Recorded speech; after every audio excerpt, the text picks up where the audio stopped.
Hi guys, Marian here and welcome back to my channel. In today's video, I wanted to dive into a really important topic, and that is, what is Jewish law around abortion? What does Judaism say about abortion?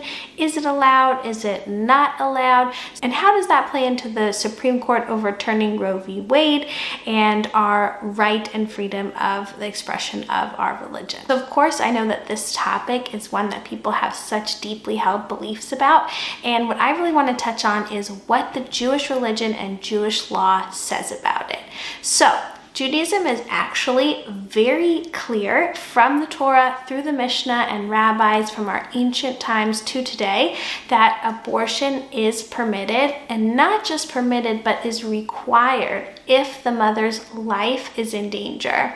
So in the Torah, there's a few examples of how women who are pregnant are treated if somebody causes them to lose their pregnancy. So for example, there's a specific passage about how if someone hurts a woman who's pregnant and she loses that pregnancy, their punishment for the crime is one of a material one, as if they had stolen something from her rather than committed murder. So that's the first very clear example that within Jewish law, life does not begin at conception. And then throughout the Mishneh and other rabbis' writings, that is how Jewish law is established throughout the years and ages and even through today. The rabbis have continued to emphasize this point that life actually begins in Jewish law when the baby is halfway out, which is a pretty far difference from how Christianity treats the same topic. And while Judaism maintains that pregnancies hold the potential for life and therefore are very special and hold a sacred place for us,